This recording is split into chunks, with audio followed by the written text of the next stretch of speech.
Have you ever looked at someone you love and suddenly realized they've been rehearsing your downfall in secret? It's not a dramatic movie question, it's real. And it happened to me. My name is Ethan Walker. I'm 42 years old, a high school English teacher in Portland, Oregon. I live a quiet, structured life. Commute, kids, lesson plans, dinner by 7. I married Sabrina 10 years ago. We have 2 kids, Lily, 9, and Owen, 6. Until last month, I thought our marriage was just strained. Not perfect, but worth saving. That morning started like any other. I was updating our shared tablet, syncing school calendars and digital photos before class. It was something I usually handled. Sabrina hated dealing with tech. But as the device connected to our cloud account, something odd happened. A series of archived messages started appearing. They weren't mine. They weren't meant for me. They were hers, Sabrina's. Conversations I never should have seen. At first, I wasn't sure what I was reading. It was a thread between her and someone named Dana Cormack. I didn't recognize the name, but the tone was professional, strategic, cold. And as I kept reading, it hit me. Dana wasn't a friend. She was an attorney, a divorce attorney. And the two of them weren't just planning a separation. They were designing a narrative where I was the villain. I sat there, phone in hand, frozen. My coffee was going cold beside me. I was staring at sentences like, start logging his tone. If he raises his voice, even once, we'll say he's unpredictable. Can you record him getting defensive? The more passive he is, the better. We'll call it suppressed rage. Build the case before we file. We want full custody, financial control, and the house. This wasn't just betrayal. It was an operation. I kept reading. There were tips on how to act in therapy sessions, reminders to bring up my emotional distance, strategies for claiming financial secrecy. At one point, Dana even said, courts don't need proof, just a good enough pattern. If we control the story, we win. Control the story. That's what this was all about. I didn't say anything to her that day. I made breakfast like always, drove the kids to school, taught Shakespeare like it wasn't the worst day of my life. But something inside me had shifted. This wasn't just a marriage in trouble. It was a war I didn't know I was already losing. And it was time to learn the rules. I met Sabrina at a nonprofit fundraiser nearly 12 years ago. She was working in marketing at the time, sharp, confident, a little sarcastic in a way that I mistook for wit. She challenged my taste in books that night, quoting a line from The Bell Jar and rolling her eyes when I brought up Gatsby. I thought she was fascinating, magnetic. 6 months later, we moved in together. A year after that, we were married. In the early days, it felt like we were building something real. She talked about starting a consulting business. I supported her through it. When Lily was born, she decided to pause her career, just for a year or two, to focus on being a full-time mom. That made sense at the time. I picked up extra classes at school, took on tutoring work in the evenings. Money was tight, but manageable. I thought we were aligned, partners balancing short-term sacrifice for long-term goals. But over time, subtle shifts started to appear. I'd come home from work exhausted and she'd be irritated that I didn't seem present. If I talked about my students or school politics, she'd check her phone. When I offered to take the kids to the park to give her a break, she'd say I was implying she couldn't handle them. Everything became double-edged. Too much attention was clingy, too little was neglectful. She started spending more time with new friends she met through her wellness community, mostly women, from yoga classes and weekend retreats. I didn't think much of it, until I realized every other sentence they shared on social media was about reclaiming identity and surviving toxic marriages. It felt like Sabrina was soaking in that narrative until it became a lens for our entire relationship. Around that time, she suggested we try couples therapy. I agreed immediately. I thought maybe this was a midlife plateau we could work through. Our first few sessions were with Dr. Yvonne Krell, a quiet, composed counselor who seemed professional enough, at least at first.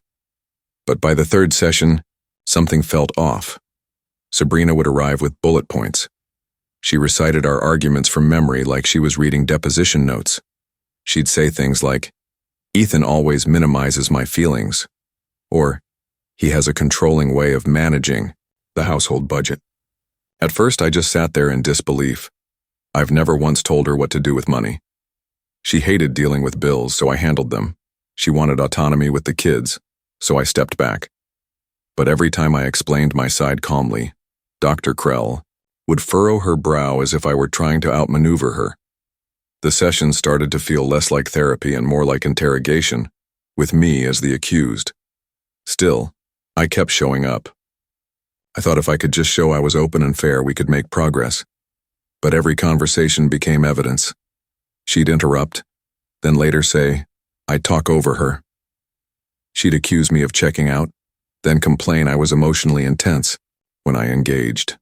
I began to feel like I was living inside a story I hadn't written, but one where I was still the antagonist. The pressure at home got worse. Minor disagreements turned into long monologues about how I made her feel unsafe, unheard, unsupported. She'd cry in front of the kids during simple discussions about dinner plans. Once, after I asked whether we should revisit our budget because of an unexpected expense, she told her sister on speakerphone, "He's watching every dollar like it's a leash around my neck." What troubled me most wasn't the words. It was the rehearsed quality of them. It felt like I was hearing lines from a play, and slowly I began to suspect that's exactly what they were. Then one night, while I was putting Owen to bed, I passed by the open office door and noticed her laptop screen still lit. I glanced at it and paused. A document sat open titled, Therapy Talking Points, Week 5. It listed things I hadn't even done yet. That's when the back of my neck went cold. This wasn't just a growing rift. This was a script, and I was being written into it, line by line, as the villain she needed me to be. I didn't sleep that night. I lay in bed beside Sabrina, watching the soft rise and fall of her breath, wondering how long she'd been planning this, how long she'd been rehearsing what version of me she wanted the world to see. I kept thinking about that document. Therapy. Talking Points, Week 5. It wasn't a journal. It was strategy, a roadmap, a setup. The next morning I started to adjust, subtly at first. I stopped engaging during arguments. I didn't correct her when she exaggerated in therapy. I kept my tone even, neutral, almost bland. But more importantly, I started documenting everything. Every email, every odd text. I started backing up phone records, screenshotting calendar entries, photographing receipts. I didn't know exactly what I was collecting, only that I was building a case even if I didn't know how or when I'd need it. The turning point came 2 weeks later when I reached out to an old college friend, Angela Moreno, who now practiced family law. She and I had lost touch years ago, but she picked up the phone like no time had passed. I didn't even tell her everything at first, just the outlines. Marriage troubles, therapy that felt off, some alarming text messages. She interrupted me mid-sentence. "Ethan," she said carefully, "you need to start protecting yourself. Quietly, right now." She explained that Oregon was a single-party consent state. I could legally record any conversation I was part of without informing the other person. That changed everything. That weekend, I upgraded the security system in our home. I added discreet audio capture on the interior cameras. Nothing illegal, just quietly enabled with the proper notifications logged digitally. I also began recording our therapy sessions on my phone, tucked beneath my coat pocket. I didn't tell Dr. Krell or Sabrina. I didn't need to. I was part of the conversation, and I needed to protect myself. And I kept listening, watching, waiting. What I noticed almost immediately was how deliberate Sabrina had become. It was like she was acting for an invisible audience. She started bringing up old arguments out of nowhere.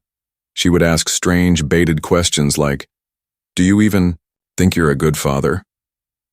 Right after the kids went to bed and the house was quiet, she began repeating phrases I recognized from custody articles I later found bookmarked on her tablet.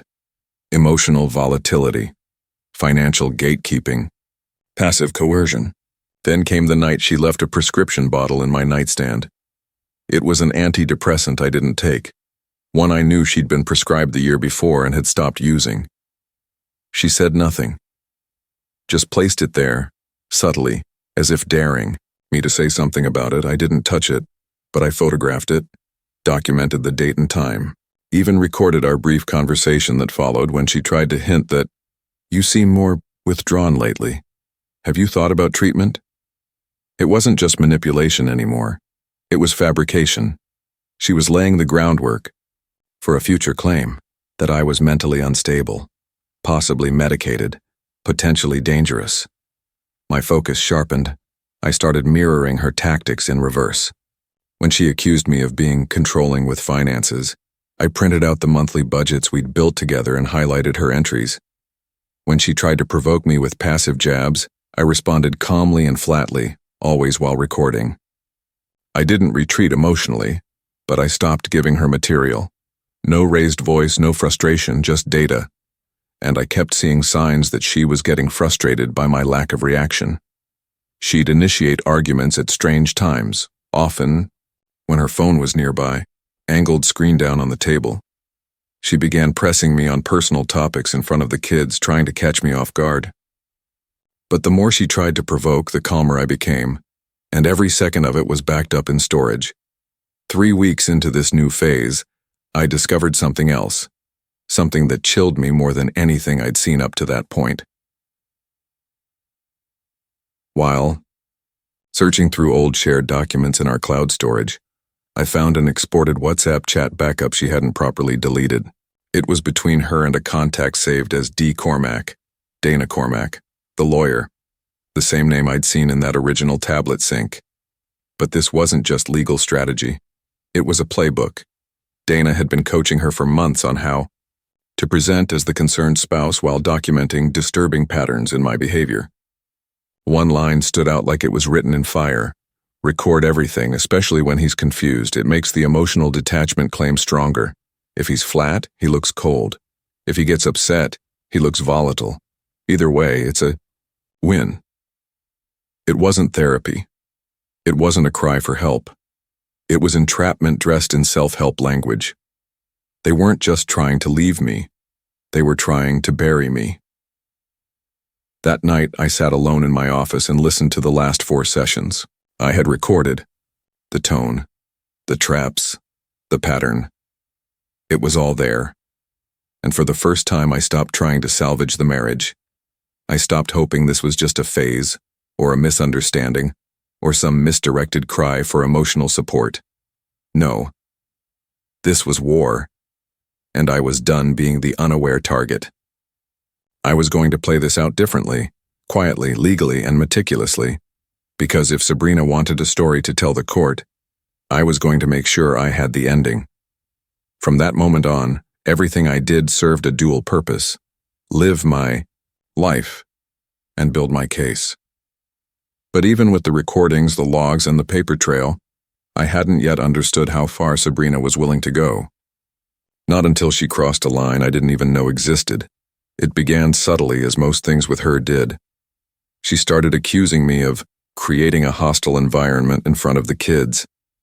If I asked about a grocery expense or reminded her to RSVP for Owen's field trip, she'd snap back with lines like, "See, this is what I mean when I say you're always on edge."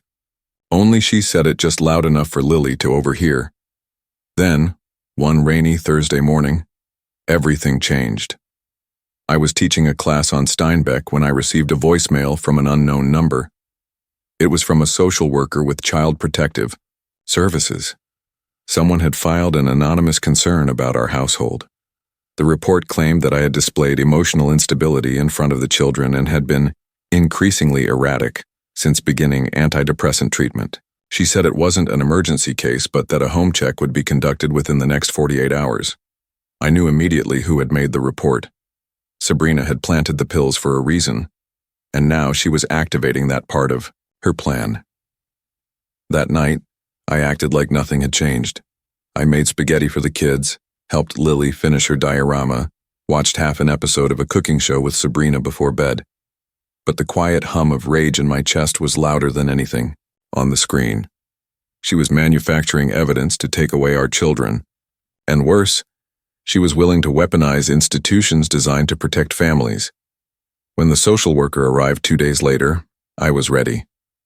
I greeted her politely, gave her a tour of the house, offered documentation of our daily routines, school, notes, and even copies of therapy homework from sessions. She left with a professional smile and told me there didn't appear to be cause for concern, but they'd note the visit in case further reports emerged. Sabrina didn't even blink when I told her CPS had stopped by. She acted surprised, mildly concerned. Maybe someone at school misunderstood something Lily said, she mused, stirring her coffee. You know how people can be. She was gaslighting me, brazenly, and she was getting better at it, but not perfect. The twist came the following week. I was cleaning up dinner while the kids were watching a movie when I heard a notification ping from Sabrina's phone left on the kitchen counter. Normally, I wouldn't touch it, but something made me glance. The screen lit up with a voice message. It was from her best friend, Trish.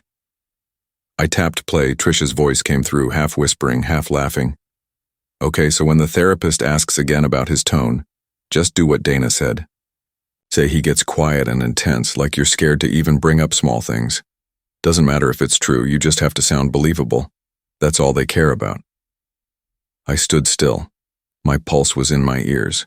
Trish had just laid it out.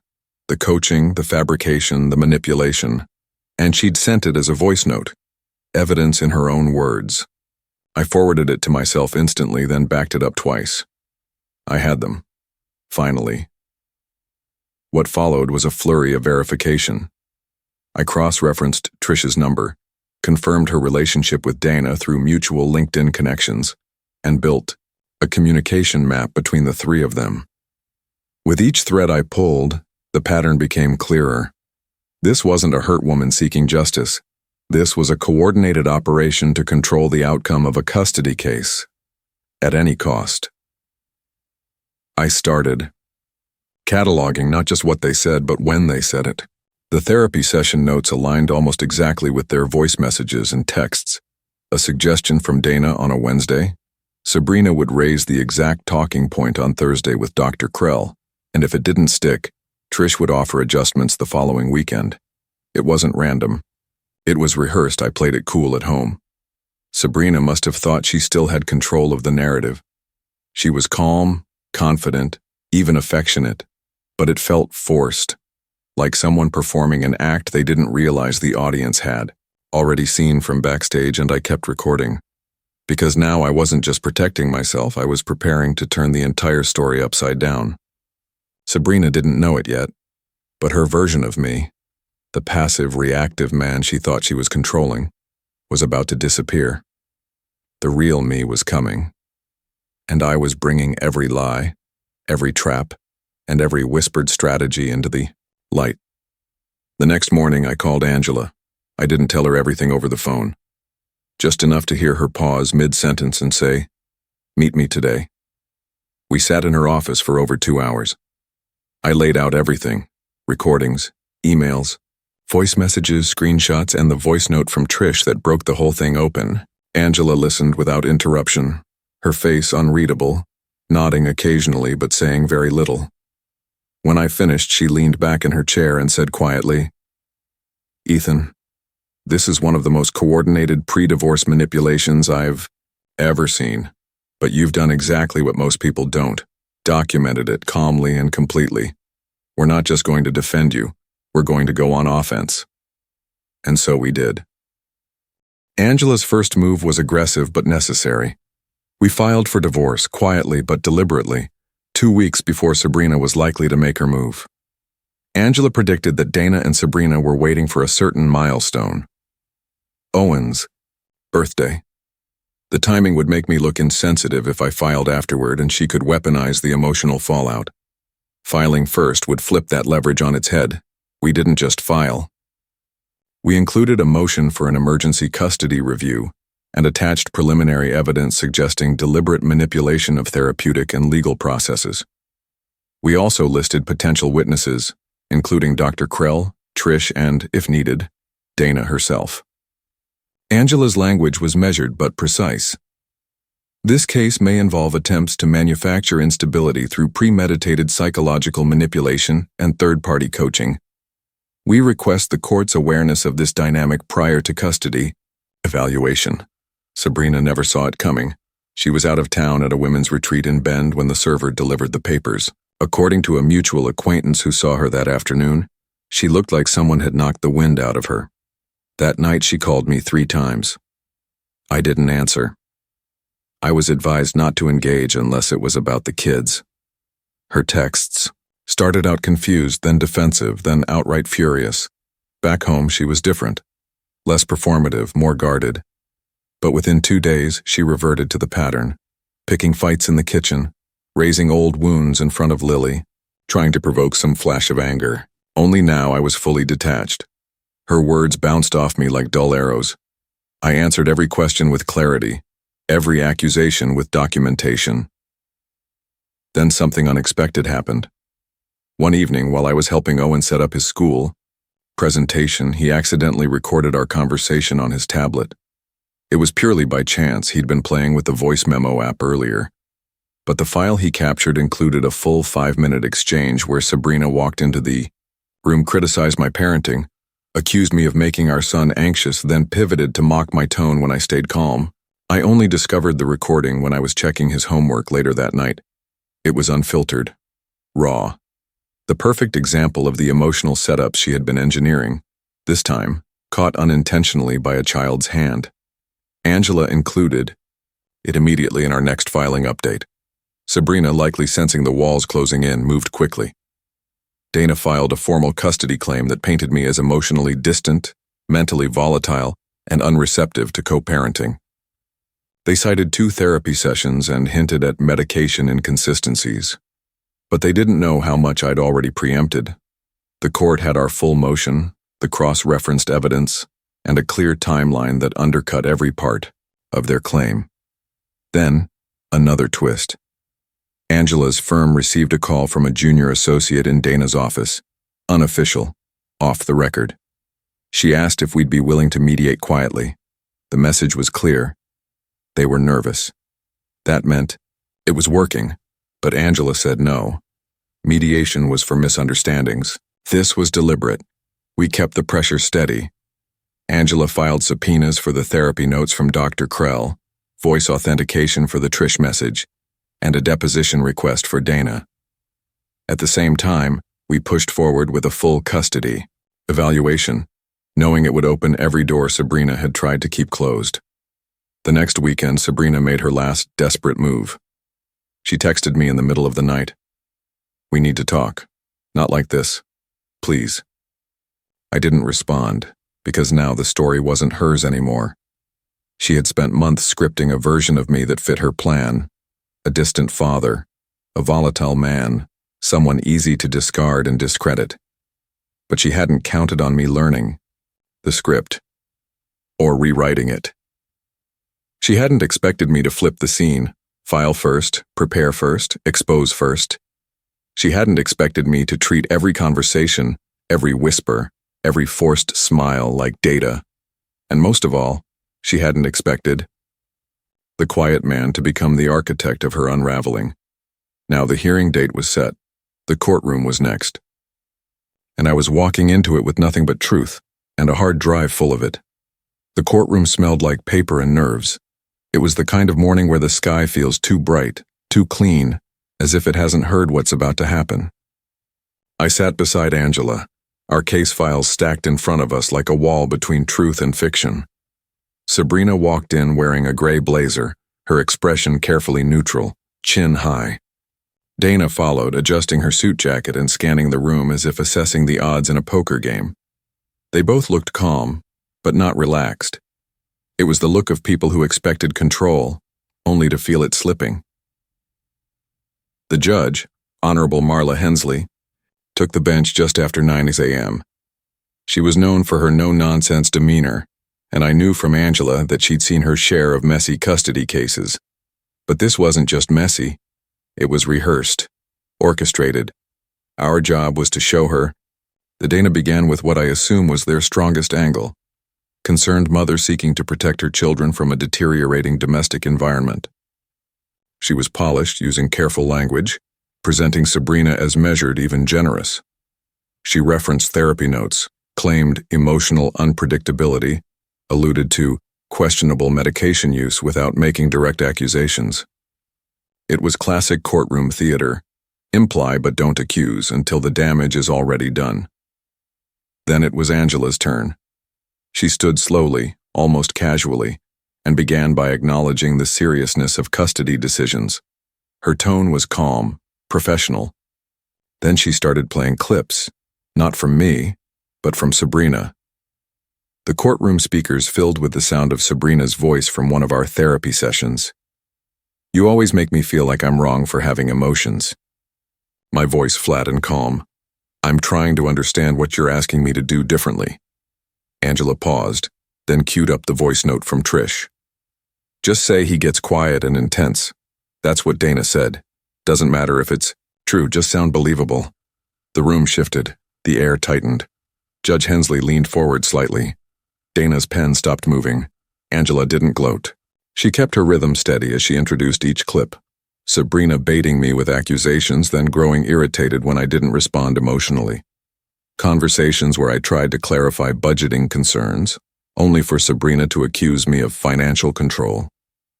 Each recording painted a pattern, not of instability but of resistance to provocation, not of erratic behavior, but of deliberate calm. Then came the accident, the audio Owen had recorded on his tablet.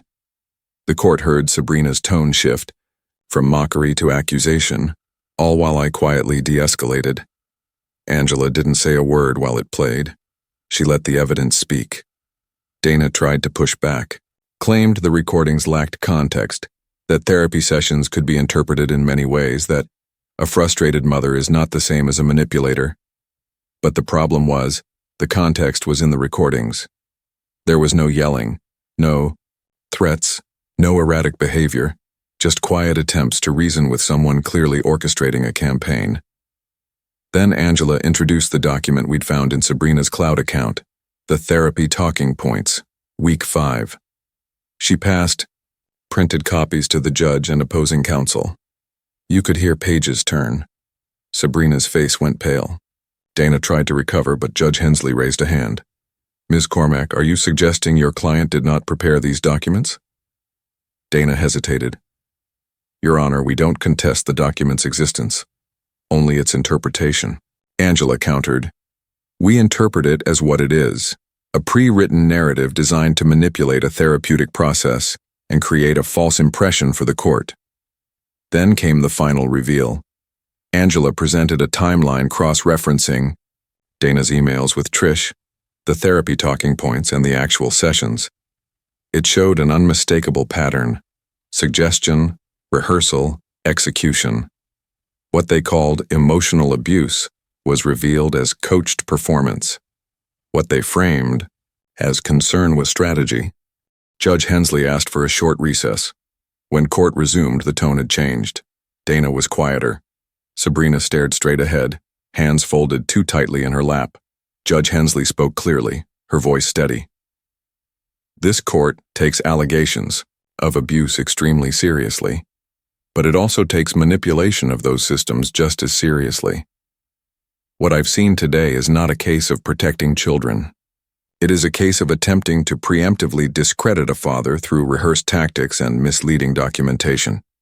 She paused, then turned to Sabrina. "You have, at best, allowed yourself to be guided into a narrative designed to remove your children's father from their lives. At worst, you initiated it. Either way, this court cannot reward that behavior." She granted me primary custody. Sabrina was given supervised visitation, pending psychological evaluation.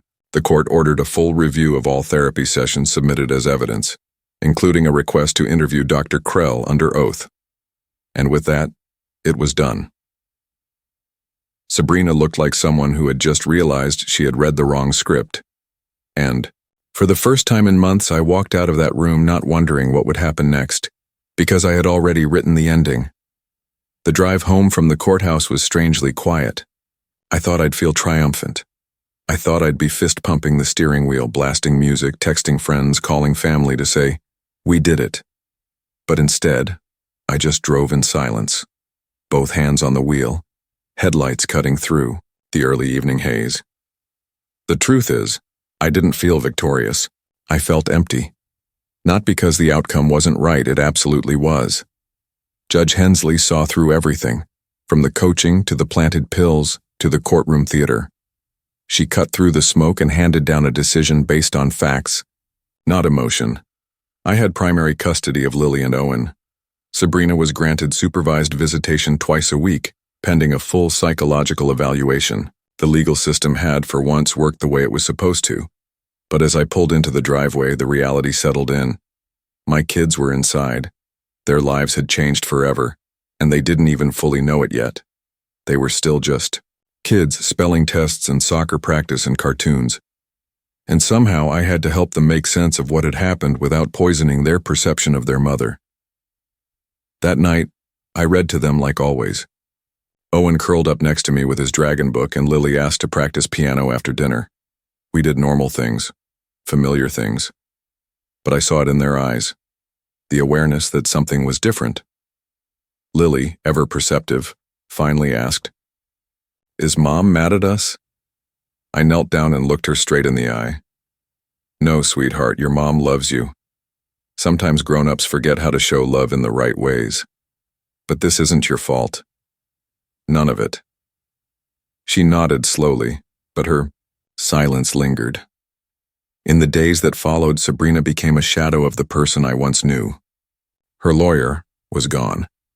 Dr. Krell had withdrawn from the case completely, issuing a written statement that she had been uncomfortable with the dynamic presented during our sessions. Trish deleted every social media account she owned. Dana never filed a response to Angela's formal complaint. Sabrina followed the court orders precisely, probably hoping to repair some of the damage for the next hearing. She never apologized. Not once. Not to me, not to the kids. But she was quieter, more subdued, like she was moving through water she never expected to be drowning in. As for me, I stopped waiting for closure from her. I realized that closure isn't something another person gives you, it's something you decide. I decided mine would come not from revenge, not from watching her fail, but from the fact that I kept my integrity when everything around me pushed me to lose it. I rebuilt our routines from the ground up. Morning breakfasts, evening homework, weekend hikes. We created new rhythms, new jokes, new inside stories. Lily started sleeping better. Owen laughed more. Slowly, the tension began to fade, not disappear but loosen. There's still a scar. Of course there is. You don't go through something like that without it leaving a mark. But scars mean healing has already begun. Sometimes I catch myself looking out the window after I tuck the kids in, wondering how close I came to losing everything. All it would have taken was one outburst, one raised voice, one unrecorded moment of frustration, and the story Sabrina had written would have come true. But I didn't give it to her. Instead, I gave my kids a father who fought with evidence, not anger. Who stayed calm, who stayed honest. The battle ended in court. But the real victory was walking back into my house, hugging my children, and knowing that they were safe, not just physically, but emotionally. That's the kind of peace you don't celebrate with noise. You just live it, quietly, day by day. And in the silence that followed the storm, I finally heard the only thing that mattered. Lily laughing again, Owen asking if I'd read him another chapter. The sound of my family, what was left of it, healing. What this case revealed isn't just about a troubled marriage. It's about something deeper and increasingly common, the weaponization of narrative. In today's world, the story often matters more than the truth, and in family court, perception can outweigh fact. A well-crafted script, a rehearsed emotional display, or a string of subtle accusations can be enough to tilt custody, ruin reputations, and permanently change lives. But Ethan's story shows the quiet power of patience, preparation, and principle. He didn't fight fire with fire. He didn't scream to be heard. He built a case with time-stamped evidence, consistency, and emotional restraint. In a system that too often rewards dramatics, he won by refusing to perform and by letting the facts speak louder than the performance across the aisle. False accusations in custody battles are tragically real. And while not every case is this extreme, the implications are sobering. It reminds us that truth needs backup, that documentation is defense, and that the best weapon against manipulation isn't rage, it's clarity. But there's also a human truth buried beneath the legal victory. Family isn't measured by court orders or custody terms. It's built day by day, in the quiet routines of trust and stability. Ethan's children didn't just need a father who won in court. They needed one who never stopped showing up at home. And to the parents out there watching this, whether you're navigating something similar or just reflecting, ask yourself this: if your integrity was the only evidence left, would it be enough? We hope stories like this spark more than curiosity. We hope they open dialogue. If something in this story resonated with you, share your thoughts in the comments, whether it's one sentence or one moment that hit close to home. Sometimes, just one honest reply can help someone else feel a little less alone. And if you found this story gripping or meaningful, consider subscribing. We tell real stories that uncover hidden truths, stories that stay with you long after the screen goes dark. Thanks for watching. Stay sharp, stay grounded, and as always, choose the kind of silence that speaks louder than noise.